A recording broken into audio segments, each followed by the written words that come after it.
Jesus incarnation. It forces the mind to be creative. Are just on a different path. We completely disregard everything they've ever said or done as a result of that.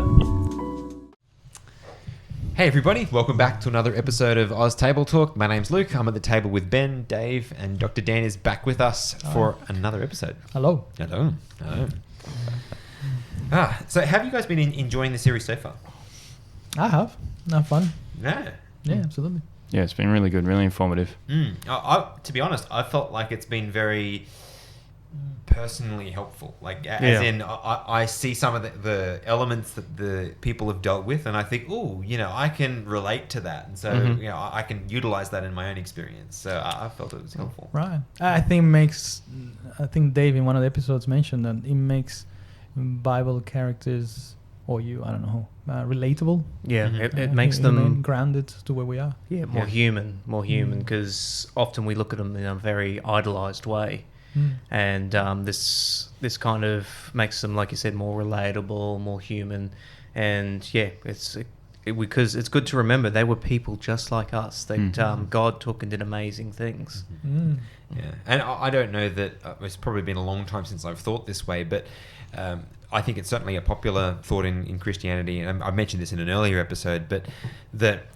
If people do struggle with mental health issues, then somehow it disqualifies them from service in some way, in God's service. Whereas what we're seeing here is not only does it not disqualify people, almost every case in Scripture that we could see, there is something, right? That even though it may not be the same for every person, and some have been more affected than others, generally speaking, every character you find has had some negative experience which has affected their mental health, even if it's just for a season, but it's something that's almost universal. Yeah. So. Well, have you ever heard in church somebody goes along and says, "Oh, you're suffering from mental health. Have you tried praying harder?"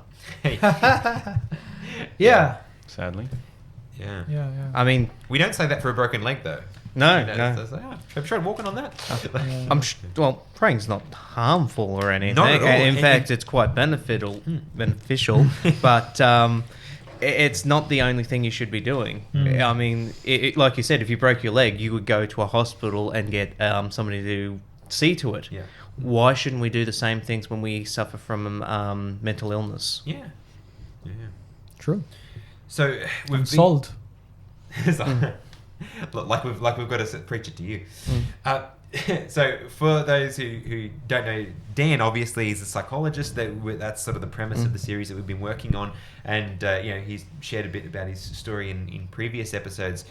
But the topic that we're going to be focusing on for this particular episode, we're looking at the story of Job.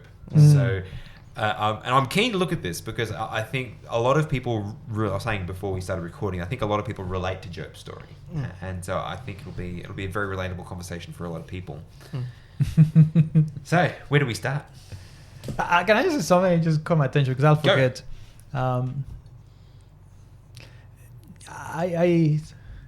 I wonder how many of us who do relate to the story of Job actually can relate to the story of Job.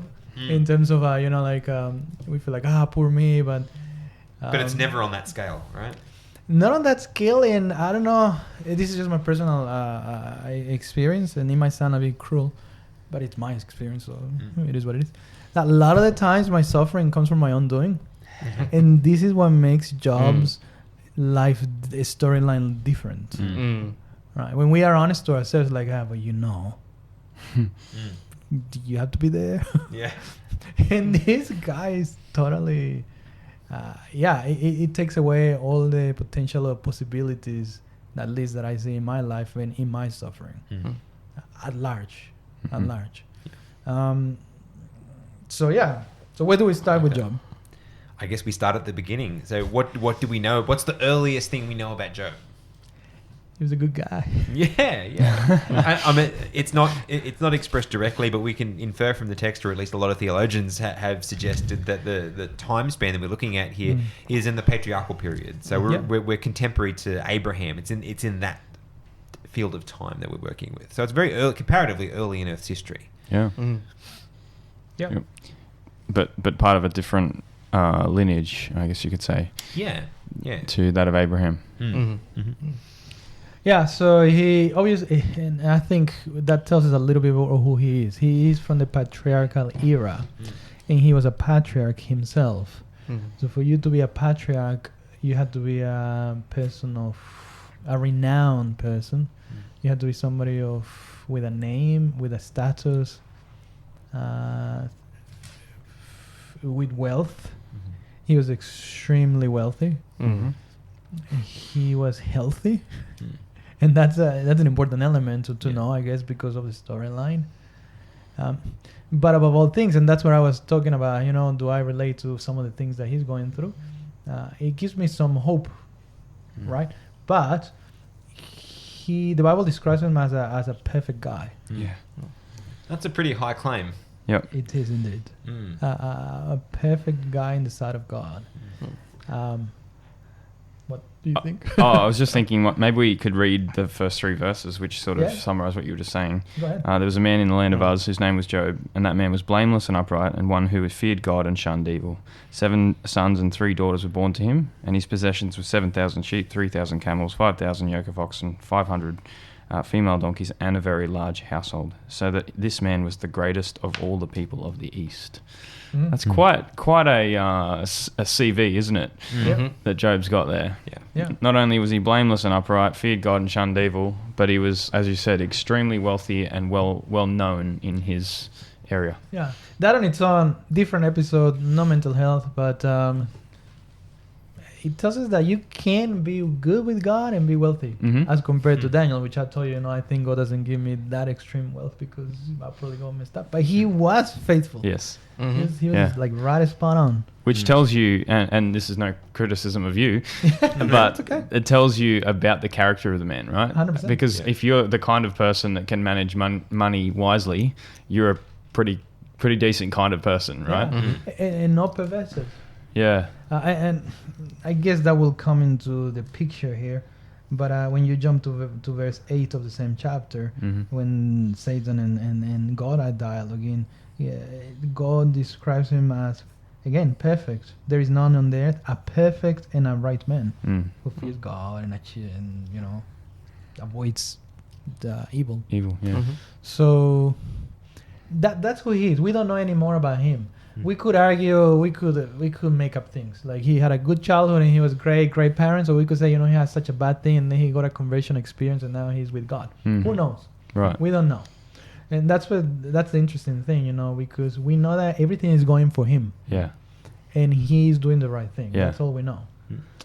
And so I like to jump, and this is more going to bring a gap, because how come then he comes to this point where he says something like, I want to die.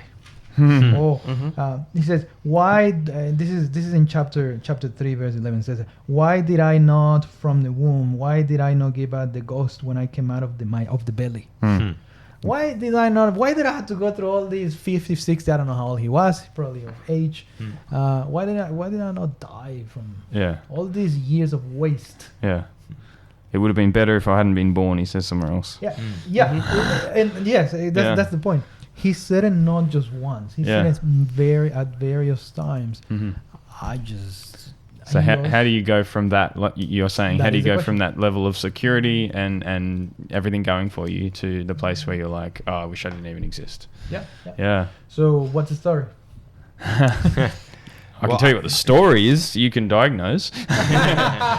Well, go ahead. So what we know, he lost everything. Yes. So he lost what?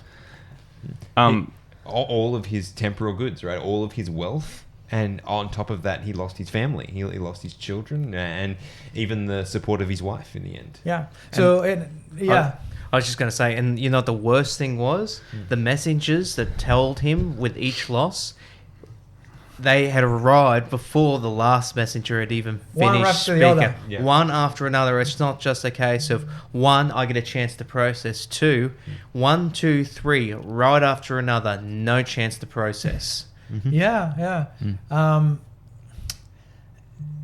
If I believed in luck, I would say, what about luck? I think maybe it will be relevant for the sake of those who are not familiar with this story, to just quickly brush into the fact that there was this dialogue in heaven. Yeah. And this is not the mental health part, but there was this dialogue in heaven, although it could bring benefits to people's mental well-being.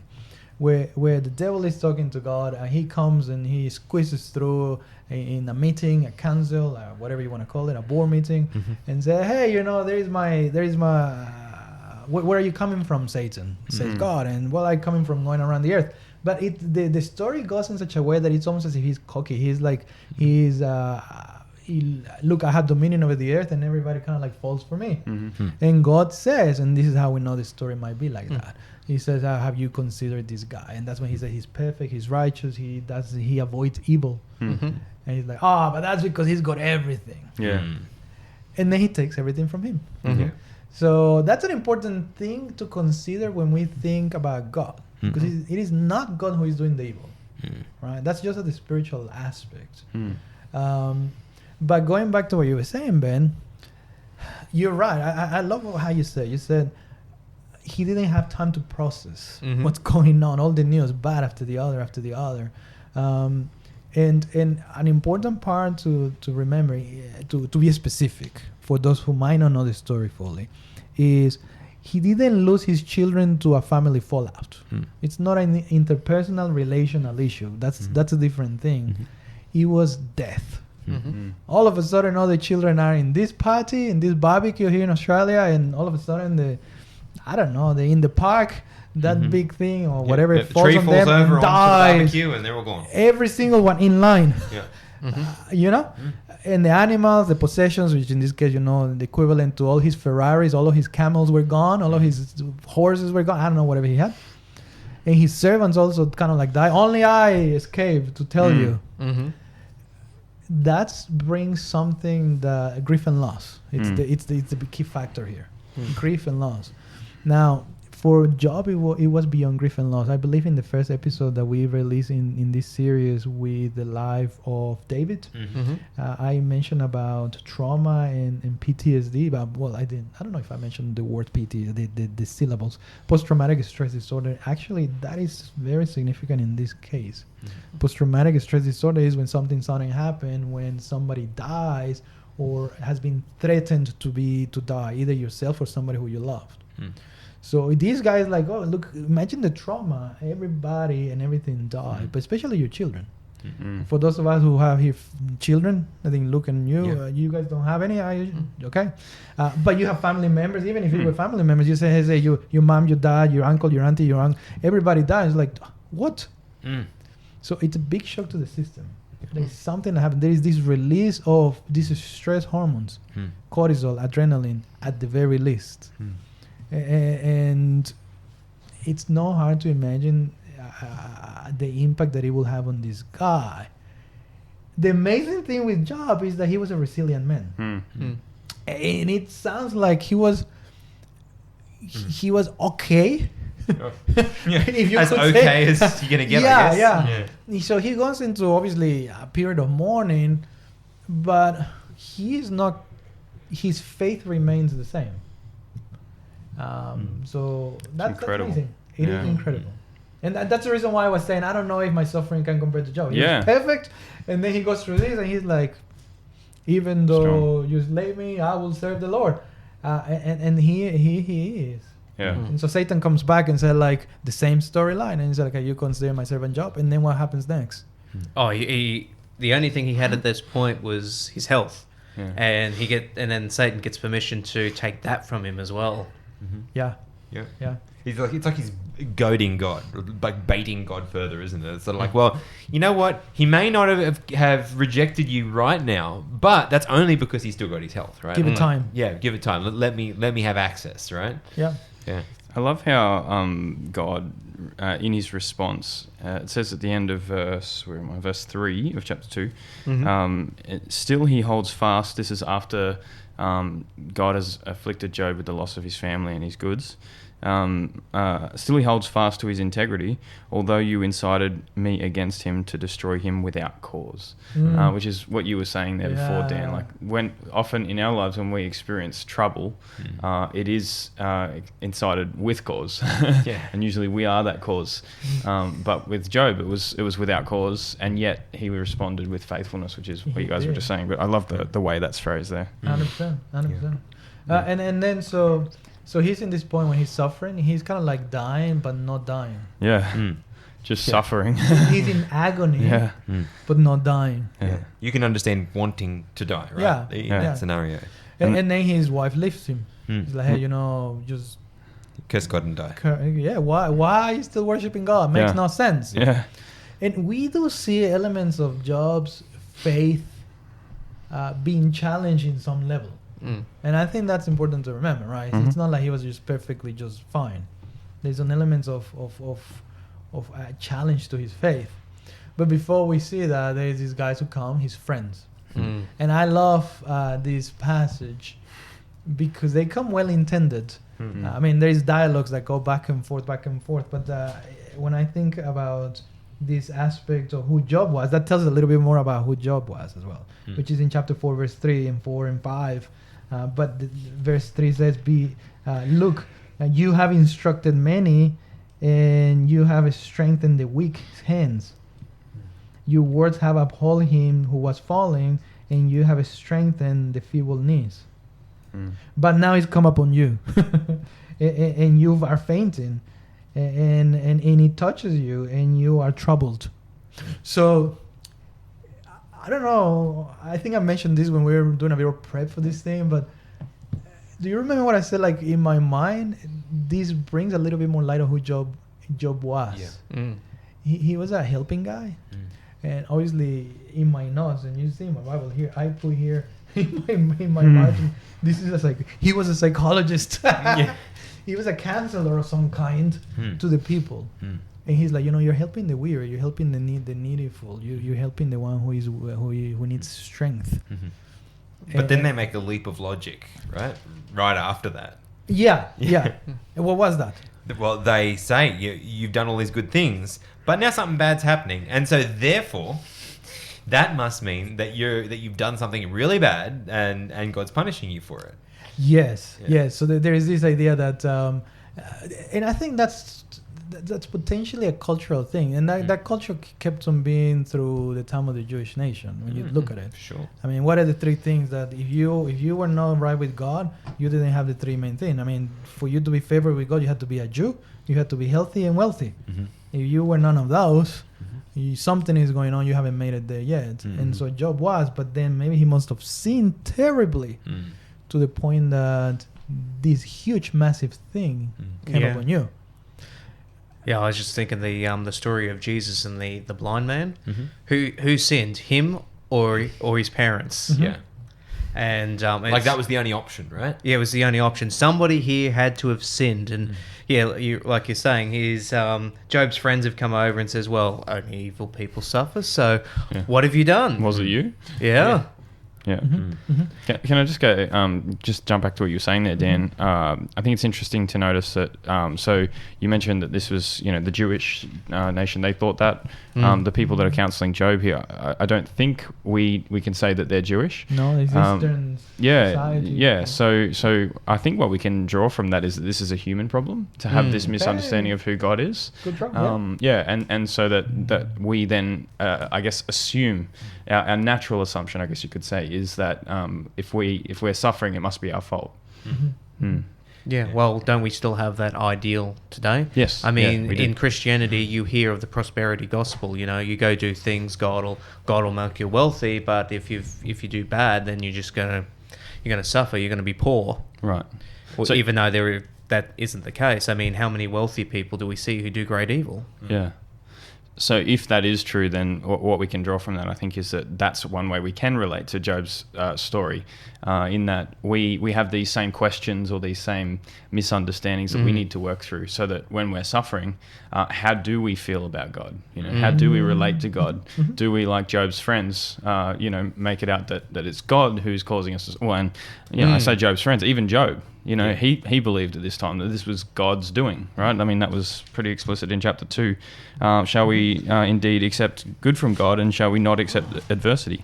So Job was attributing the suffering to God, even though, as you pointed out, there's this backstory, this dialogue that happened in heaven that Job was unaware of at the time.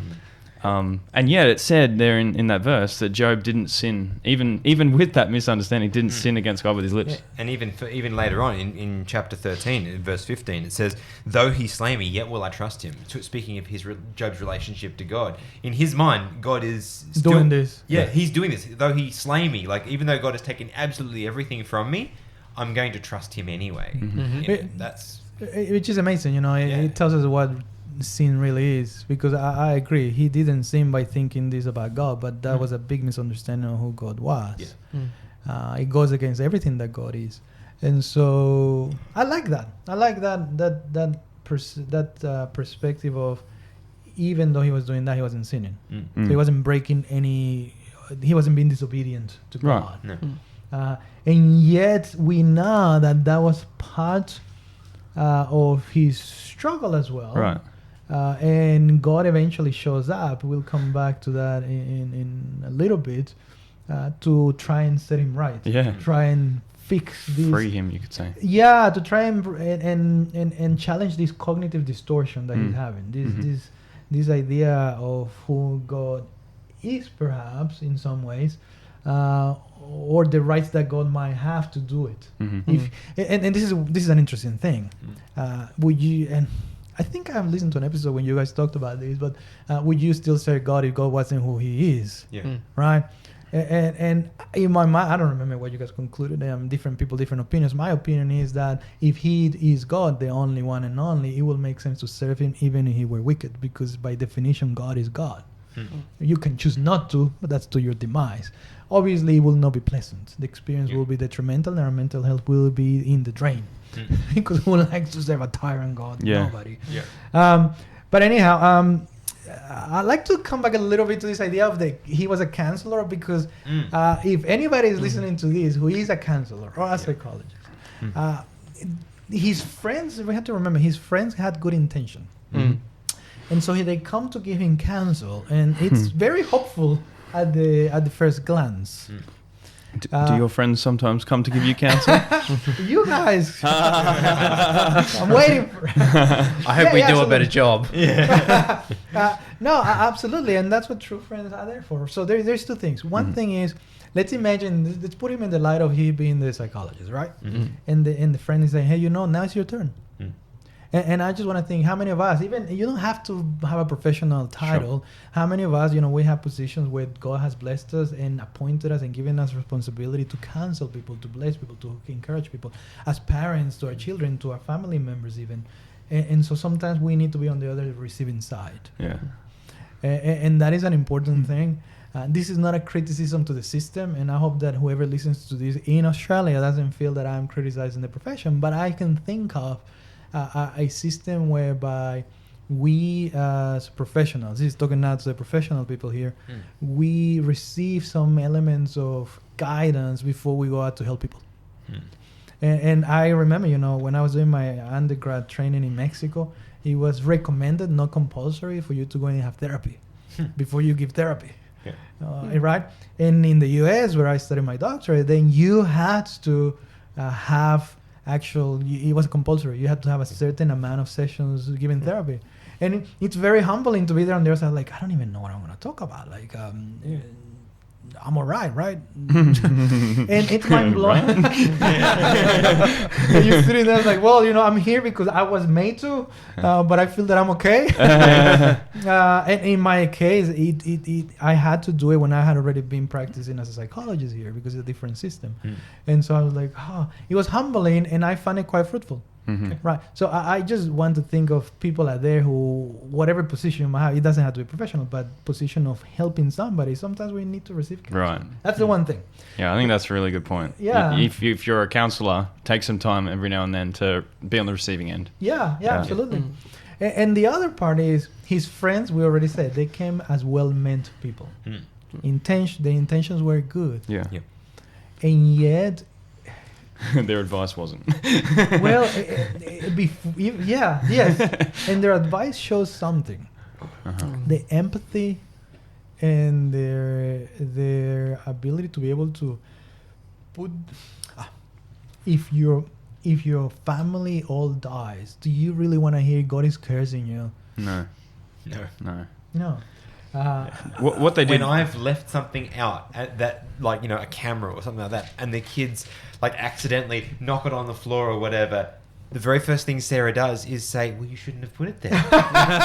And when she does it, like, The lens is cracked. yeah, I know, and it's like she's trying to be helpful. She's told me a number of times when similar things have happened, I'm just trying to be helpful, you know. And I'm like, if there's anything that I need at that point in time, that wasn't it. I know that I shouldn't have put it there, and you telling me that is not making me feel good about this. Yeah, absolutely. And if that happens like on such a small scale, how much more so in Job's case, when one, it wasn't true, and two, it's, you know, the most traumatic thing that you could possibly imagine was happening to anybody, right? Absolutely. I like the motto that you guys have in your in this program, which is podcast. What do you call it now? Podcast, video, blog? Yeah, it's still a podcast. It's still a podcast. Okay. There's just a video element. So. Cool. Yeah. That is conversations that we wish we could have in church or something like that. So I hope that this doesn't bring tension, because I know there's tension in our churches today, in Christianity overall, about, you know, COVID and all that kind of stuff. And I know it's all news now, but this is very similar to many things that I have heard of well-meant people who actually think, you know, don't be anxious, don't be fearful. But they are saying that, and they forget that there are people like they who, for right or for wrong, for lie or for truth, they have family members who actually had COVID and died. Yep. And it's hard for them. And there's this lack of empathy that transfers in the messages that we deliver. And so we have to be more cautious, more careful that how do we cancel in those positions of canceling. As I mentioned, we all have that role. If we have a friend, we will be canceling at some point in time. Incidental canceling. Yeah. So we have to be even more empathic, and that's where the attitude of these friends started probably a little bit on the wrong foot because of their ideologies, their preconceived ideas, the way they saw the world, the way they saw God, and all that kind of stuff. What do you think about the beginning, though, when they first arrived on the scene? Well, I thought it was very good. Yeah. When your friends come, like, you know, they just come and sit with you. Yeah. Do you need anything? What's going on? Right. I sit with you. They're sitting in silence. Yeah. I think very solemn during the grieving process, the ritual, whatever that might be, the ashes, and I think it was good. Yep. It was the process after that started to be a bit tricky. Yeah. To the point that there was this boy, and what does the boy says? You guys are messed up. Yeah. I've been quiet all this time, but now I can't do it anymore. Yeah, like, let me tell you. And also himself, everybody who canceled Job was didn't get it right. Because they didn't see the behind the scenes. So I guess what that tells us, based on what you were just saying, is that when we're trying to empathize with somebody, the first step will be to sit with them, you know, in whatever way that is. Yeah. But then we've got to be very careful when we start to open our mouths, right? 100%. Yeah. Empathy on its own, it's the usual way to define it is put yourself in the other person's shoes. Yeah. Which they quite literally did here, to the degree that they were able to. You know, they couldn't get the boils, but they, like you said, they came and they ripped their clothes and they put dust on their heads and they sat on the ground. Yeah. But did they really? I mean, the ritualistic. Fair point. You know, I'll go to a funeral. I'm gonna dress in black. I'm there. I'm not crying because I don't have emotion, but I'll be with you in my shoulder. Yeah. But then when I had the opportunity, let me tell you why this happened. He didn't have to die. And that, I think that was the issue here, you know, and that tells me something. And this is very hard because empathy is something that sometimes, depending on the mindset that we have, and this could potentially bring something for us who might be trying to help our friends, our family members, our neighbors, is if we are burnt out or if we don't have the capacity to do it, we need to be mindful of and maybe move on, instead of putting more affliction in the guy. Right. And that is relevant. And so some people are more empathic naturally than others.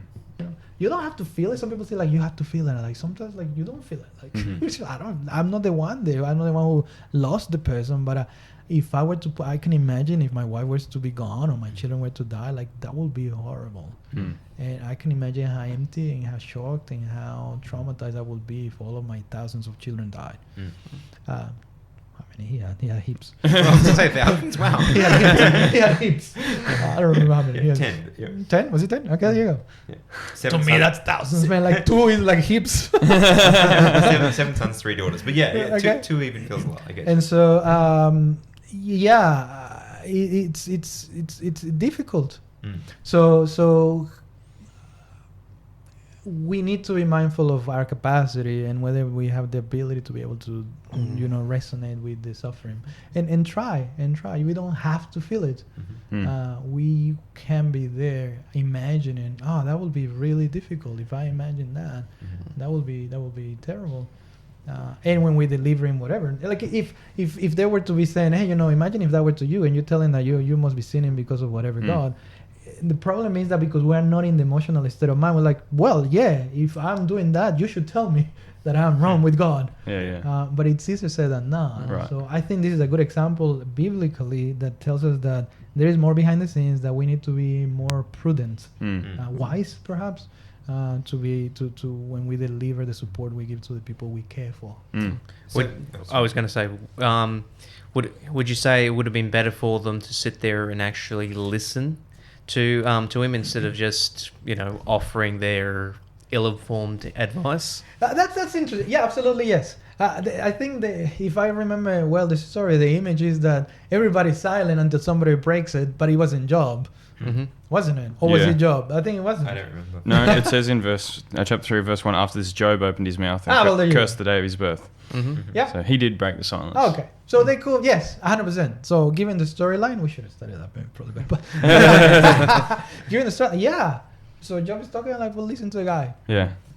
And after he finishes, what do you say? Like, simple, I can imagine how hard it will be sufficient. But instead, it was kind of funny because Job's like cursing the day that he was born, and they're like, yeah. So like, what? So should you? That's not what I wanted to hear. Yeah. So there is a lot of lackings in there. Yeah. I suppose. I just wanted to pause on what you said there. Yeah. I thought that was really, really profound and really important that we just stop and acknowledge that. That you said that if we don't have the capacity in our current situation, like if we're burnt out, or we just don't have the empathy for that situation, sometimes it's better not to engage in that counselling for that person. Yeah. I think that's really important because sometimes, especially if you're a Christian, sometimes you feel like it's your duty to be there for somebody, right? But you might not be that person, right? And sometimes if we try to be that person, we're taking somebody else's place, right? Somebody else who would be better equipped could have taken that role, but we've stepped in instead of them. So I think that, Correct. I just wanted to... But it's hard because... I really appreciate that. Yeah. While obviously I agree, I think that's a great point. Speaking as one of the people who feels the compulsion to be there for other people, when you consider that it's a part of your identity to be the person that's doing that, boy, that's hard, right? Like, I mean, it's very difficult because, then you're thinking, well, what if other people don't pick up the slack? What if all these sort of things? Yeah, but that's God's business. Yeah, I know, right? Trust him, Lord. I guess I'm just calling out that that's not an easy thing to do. It sounds easy, but it's not that easy. Yeah, I have no empathy for you whatsoever. Sorry, I'm joking. Yes. But you can just listen. Yeah. Just listen, like, bite your tongue. Yeah, I hear what you're saying. The other thing is, this is more into there is this perception, and I think it's not necessarily wrong, that mostly guys, women, when I was talking 4 guys here talking together about this, literally a scene of men talking together, we're fixers. We're doers, we're fixers. So let me give you the solution to the problem. You're wrong with God, repent, die maybe, but then you're suffering. Maybe God will let you die then. If you're asking for death, well, at least if you you'll get repent, easier at that point. Yeah. Or he will heal you. I don't know. You're over the worst of it. Yeah. Have you guys seen this? There's a YouTube video called "It's Not the Nail." Have you watched the "It's Not the Nail"? No, I haven't seen that. Oh, I highly recommend you Google it. YouTube. "It's Not the Nail" or something like that. Yeah. Nail as in N-A-I-L? N-A-I-L. Okay. A nail. And I'll describe it. It might take away the fun, and I might the spoiler alert for those. It's a very short comedy analogy of there's this lady who has a nail on her forehead, and there's this guy, and the lady's like, I just need to tell you that I don't know why, but I've been having this pressure on my forehead, and she literally has a physical nail in there. He's like, oh, there's this. And he's like, don't start trying to fix the issue. And the guy's like, oh, okay. But it's like, makes my thoughts very cloudy. And it's like, let me tell you, can you please listen for once? I'm like, okay, fine. He's listening. And then she goes on and on about her headaches. He's like, yeah. He's like, okay, that must be really hard for you. And the guy's like, okay. And then the lady's like, you're just so nice and listen to me, or something around those lines. And they're going to hug each other or kiss each other. And he bumps on the nail. And she's like, oh. And he's like, oh, can you just let me tell you it's the nail? And so sometimes we have so much eagerness to fix it. And sometimes we might be right. But at the time, maybe, let's imagine that Job was wicked. But at the time, did he really needed that? Yeah. And that's the other part. Yeah. In this, we have a view of what he didn't need because we know he wasn't at fault. But if he had been at fault, even then, he didn't need that. Not at that time, not then. There will be a time and place for everything. Right? Yeah. So, anyhow, but that's the friend. Now we go back to Job and his hopelessness. Would you say that he would be clinically depressed, or do you think it was just situational based on the trauma that he'd gone through? I would say he is being traumatized complexly. It's what we call complex trauma. When you have one trauma after the other. He's got financial loss, emotional loss, the loss of health in physical function. So that's what we will call complex trauma, especially when you mentioned, Ben, like one after the other. The health came after, but it wasn't long after, we would assume. So complex trauma and trauma PTSD. And that the symptoms with depression are similar, but they're not all the same. But I would say that definitely the one doesn't preclude the other. You can have both as well. You can have both.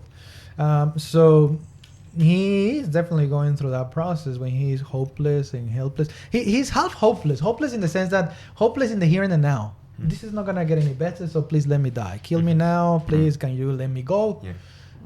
But we know that very well-known verse, but I know that my Redeemer liveth, and I know that I will see him in the day of his appearing, or whatever it is. I think the appearing I made it up. But that's the verse. And so he still has the hope for the future, and that's a key factor. So there's this, again, an ambivalence, and that's what happens with mental health illnesses. Remember, I mentioned in previous episodes that it's the lack of control that makes it hard. When we cease to have control over something, he had no control over this situation. And that's what makes it so hard. Because all of a sudden, all of these rushes of chemicals, emotions, traumas, memories, flashbacks come to play a role into the person's life. And so that control makes it hard to move on. So when somebody finds themselves, obviously I don't think many people would find themselves truly in the same position as Job, but let's say somebody finds themselves in a position where they are out of control. They can't stop the sickness that's hurting a loved one. They can't stop the trauma that's going on in their life, whatever it may be. How can, for people that are going through that, what can be done to limit the effect of it? Good question. So there is a lot of things that can be done therapeutically today in today's scientific ways for trauma. We go by treating symptoms in that case, like flashbacks, lack of sleep, constant ruminating thoughts. But if I were to think about the situation of Job, we think about this. I mentioned cognitive behavioral therapy before, and that's a very sound therapy for this. The problem with Job is that the therapy will be limited to the fact that the evidence shows that his life is horrible. Right. So there's nothing that you could point to say, look at the evidence of what God has done for you. I know I had animals, and I have Lamborghinis, and I have beautiful children and grandchildren and everybody else in their families. They're all gone. So there is no evidence that God is, looking after me. So that will limit the effects of this therapy compared to most of us who are, and that's the reason why this is a good example, because it's an extreme suffering. Most of us, we're suffering a lot. Even today, many people who are watching and listening to this are going through a tough time. And we could potentially think, hey, what are the good things that you still have around? And we could, sometimes it's hard to see them because we're so emotionally meshed in this tough time. And that's part of the therapy, or the counseling is, let's find out some of those good things. Well, you woke up today. Yeah, but I hurt. Okay, but what happened today that wasn't too bad? But for Job, everything was bad. Yeah. And that was what makes it hard. So there is another therapy that, I don't know you heard of it. It's ACT. It's called acceptance and commitment therapy. So acceptance and commitment therapy is based on the premise that you're going through a lot of hard traumatic experiences that can emotionally dysregulate you, make it hard for you to process the emotion of the trauma. And let's go with the premise that it's not going to get better, but what is it that I have right now? And just enjoy whatever you have left. Now, it's in the case of Job, enjoy whatever you have left, which is basically the breath of life. Yeah. And just accept it. Because if you don't, you'll miss whatever opportunities you have now. Yeah. Now, for most people, it's not the case of Job. So when you think about, people having significant physical illnesses, chronic conditions, loss of body functioning, what do I have still now that I can still enjoy? Well, I'm now in a wheelchair. But what can I do? I can go to the Olympics if I wanted to. I have to put the effort on. But if we don't, we continue wailing and forgetting what we have now. So that's something that can happen. Hey, what I still have here today. What Job, in my opinion, was going through is, again, this lack of control and the ambivalence between, I know that God is good. He never sinned. We already established that. But where is he now? I've been abandoned. I know you're good. I know you're righteous. I will see you one day again, because at the moment you're probably so far away that I cannot even see you. And that is when God shows up. So when we think about acceptance and commitment, the here and now, God did something like that. He's like, hey, let me tell you a story about how the world came to happen. Let me tell you a story about behind the scenes. And it was effective, because Job then said, like, yes, Lord, you're righteous and you're right and you do whatever you want. And that idea of, maybe he was the one doing the wrongdoing, which isn't.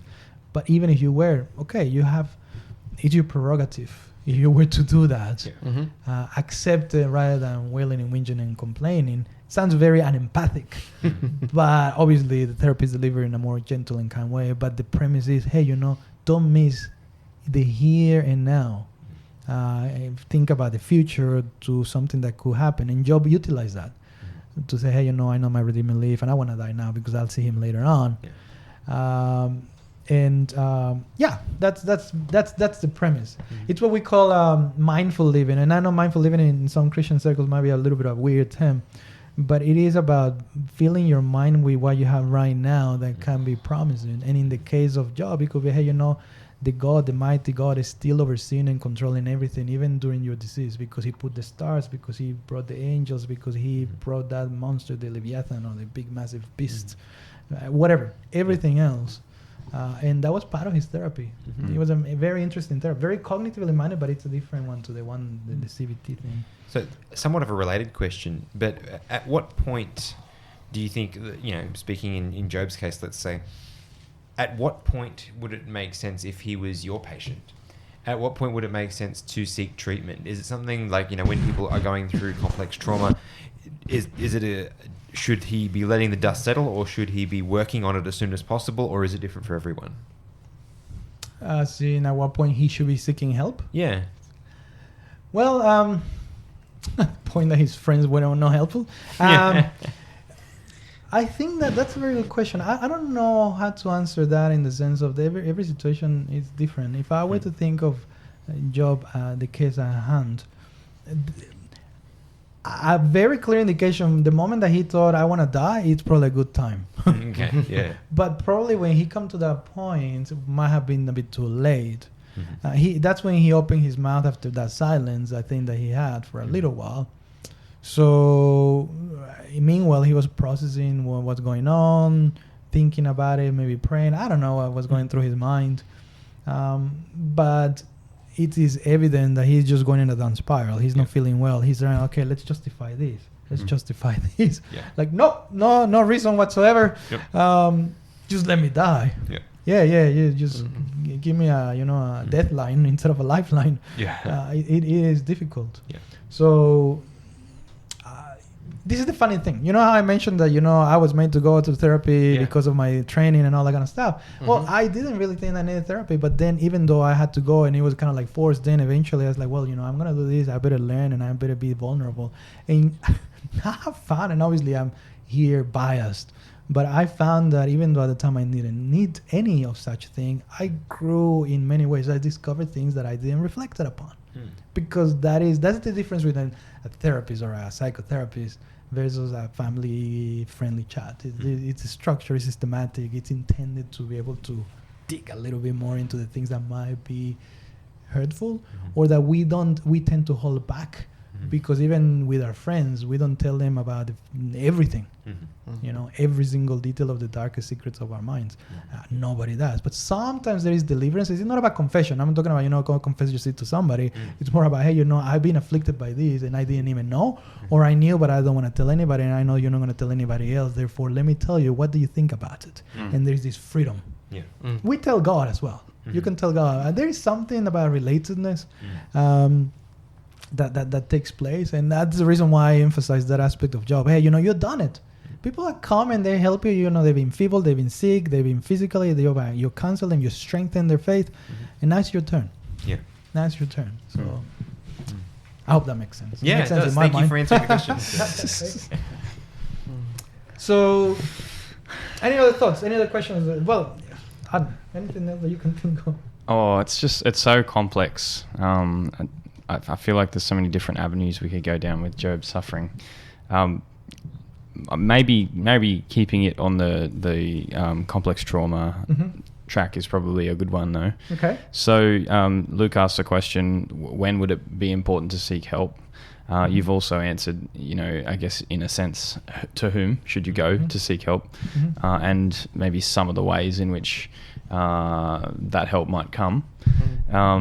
What would be the part of, Job's friends, had they done it well for somebody who is suffering from a situation like Job's of complex trauma? So what would be a way to help that person? Is that what you're saying? Okay. So the process of, in his case, there's a lot of grief and loss. So if I were to have somebody like Job as a patient, the first thing that we go with trauma is think about the symptomatic aspects. And I think I mentioned that in one of the other episodes in the past. But with trauma comes lack of sleep. Okay, yeah. Poor appetite. Depression has the same thing, by the way. Anxiety doesn't necessarily. So lack of sleep, poor appetite, lack of mobility or emotion. Emotion creates positive emotion, ideally, if done well. So all those things will be the first thing. So we treat the symptoms. If there is flashbacks associated with that make you hypervigilant, traumatized, you need to deal with the symptomatic aspects.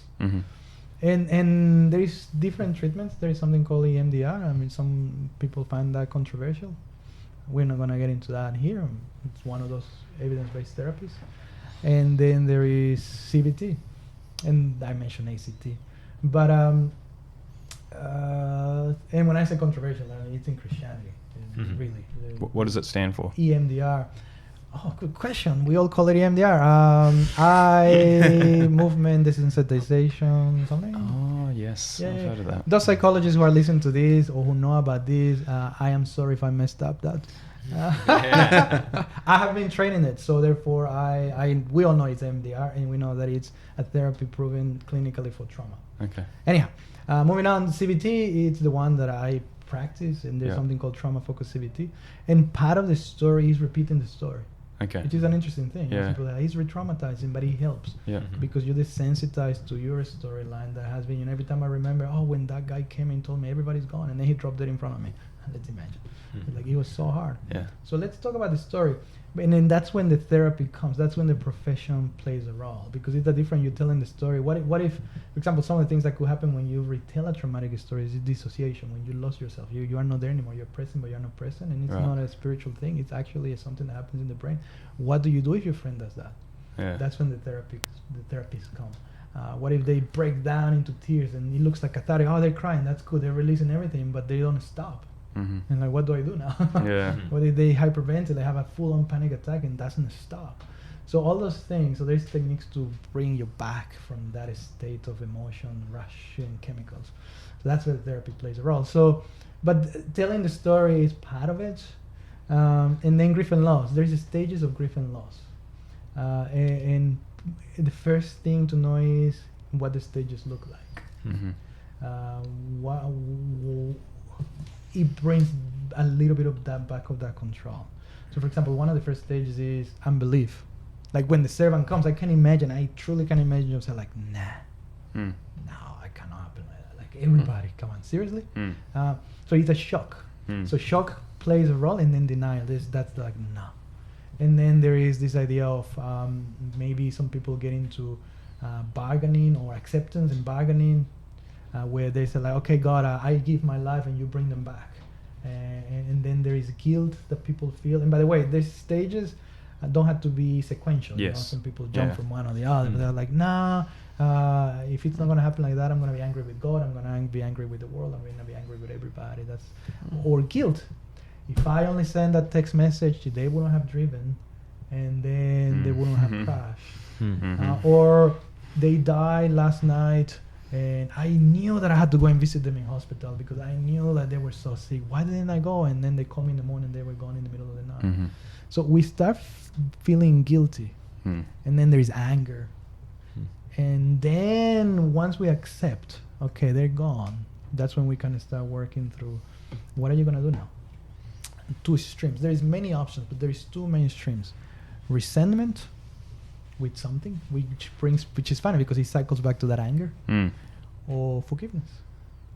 Forgiveness to self sometimes. Yeah, okay, I didn't make it, and they were in hospital, and I have to forgive myself. Yeah, maybe it wasn't your fault. You didn't know. You couldn't predict the future, but having that deliverance of I had no control over that.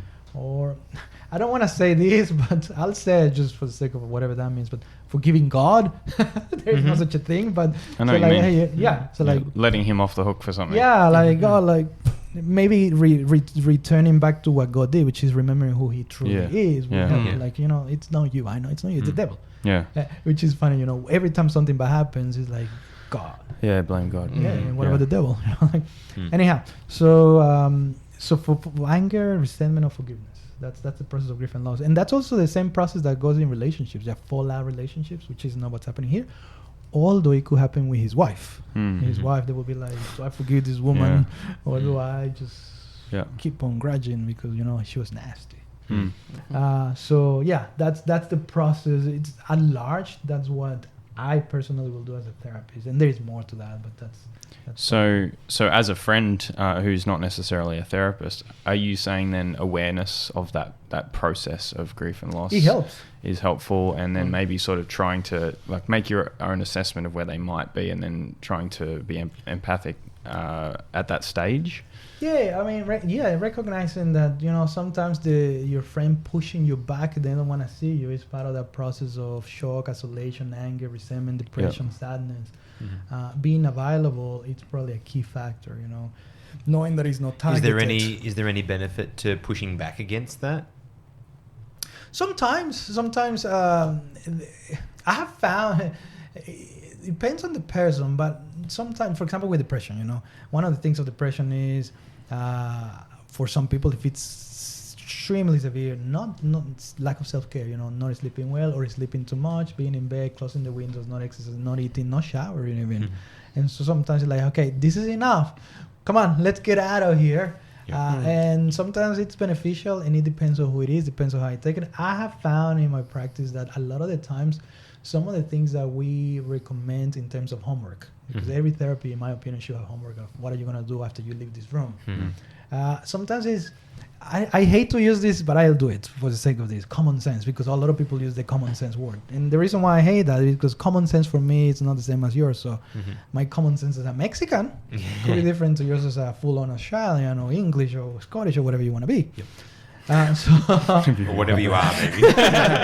Some people want to be also two things, you know. But yeah, whatever you are. So it's different, but common sense in the sense of with the idea that there's some very practical, simple to do things that we know could help somebody, like self-care. Like, if you actually shower, brush your hair, make it up and condition it, and blow dry it, you might feel a little tiny bit better because you're going to look better today. It makes sense. But what I have found, and this is where I was going, what I have found is that if somebody who we care for and cares for us says it, it can be as judgmental. You don't understand me. When I said, I have it countless of times, like literally. Over the years, like I said it, and like, yeah, that makes sense because Dr. Dan said that. Yeah. But if the brother, the wife, the husband, the sister, the parent says it, like, you're not taking it. Yeah. So it depends, Right. but it can help 100%. There is a benefit on helping. So, but I think one of the underlying things that I'm hearing you say is, as friends, one of the best things we can do is look at the practical things and help with the practical things. Yeah. Be available. Yeah. I will say, which is what, how we say the friends they started good. Yeah. They were available. They left their. I will imagine these were wealthy people. They left their business because it's his job. They left their businesses, their lands, and then we're gonna go with this guy. And it looks like they were there for a little while. So they started good. They were available, and that's an important thing to do. Recognize when this goes beyond our skills. Like if at the moment I see this guy talking about death, I'm like, okay, this is a lot. Let's help you to go somewhere. And sometimes that help might include, hey, I'll come with you. I'll help you to make the appointment, or let's go and talk to the pastor, to the elder, to I was going to say the shaman, but where did that come from? Some people believe in this, to the wise, to the wise spiritual person of your society. Maybe you should cut that off. But anyhow, some people, whatever, to somebody who can help out, because this is beyond my scope. And being there through that process will not only, we know that it will make it more effective. It will make it actually real and not just, hey, make an appointment with your GP and let me know how it goes. I'll call you tomorrow. It's like, okay, I'll do that. It never happens. So being through that process can help. You don't have to be the person. You don't have to be the job. You can be the helpful, supportive individual. So does any of you guys have any other questions? Or Dan, is there anything else that you feel is unsaid? Probably. There's a lot of things about Job that probably are not said, but I think that's the bottom line. It's one thing that I think will be maybe beneficial as we wrap up is his faith kept him going in some ways. Even though he wavers a little bit, it's like, God, you're gone. He still has faith because of the text that we know. He said, I know that my Redeemer lives. So he knows he's going to be redeemed. He's going to be restored. He's going to be, justice is going to be made for the things that he knows he has done, which he knows, I didn't do anything wrong. So faith played an important part in his life. And I think, I like to encourage people who hears and watches to think, what is my faith at the moment, even though I don't see clear where God is right now? Job did it, and he helped. Eventually, God showed up. And I think we all can see clear. Even if he had died, he would have died with that. Do you know how they say that faith, the hope dies last or something like that? But I would like to think faith should die last with you. Well, I think that's a good place for us to wrap up. I just want to thank you so much for writing out the episode with us. I hope it was helpful to you. It was definitely helpful to us. And we look forward to catching you guys again next week for another episode. All right. Bye. Bye.